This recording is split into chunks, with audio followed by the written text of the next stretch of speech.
ছেচল্লিশতম BCS এর ফল ফের প্রকাশের সিদ্ধান্ত। প্রিয় দর্শক, বিস্তারিত জানার আগে যারা এই চ্যানেলটি এখন পর্যন্ত সাবস্ক্রাইব করেনি, প্লিজ চ্যানেলটি সাবস্ক্রাইব করে রাখুন।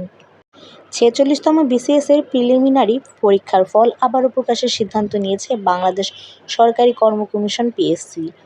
নবনিয়োগপ্রাপ্ত কর্ম কমিশনের চেয়ারম্যান ও 8 জন বিজ্ঞ সদস্য বিশিষ্ট কমিশনের সভায় এসব সিদ্ধান্ত নেওয়া হয়। পিএসসির জনসংযোগ কর্মকর্তা এস.এম. মতিউর রহমান এক সংবাদ বিজ্ঞপ্তিতে এ তথ্য জানিয়েছেন। প্রেস বিজ্ঞপ্তিতে পিএসসি জানায়, 46তম বিসিএস এর প্রিলিমিনারি পরীক্ষার ফল বিগত 9 মে 2024 প্রকাশিত হয়। এই পরীক্ষায় 10,638 জন প্রার্থীকে লিখিত পরীক্ষার জন্য নির্বাচিত করা হয়।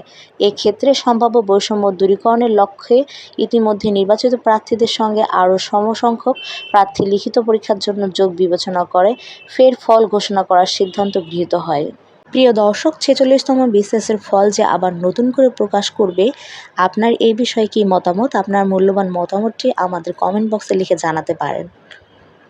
আর পরবর্তী ভিডিও পাওয়ার জন্য চ্যানেলটি অবশ্যই সাবস্ক্রাইব করে রাখতে পারেন। আপাতত সবাই ভালো থাকুন। আল্লাহ হাফেজ।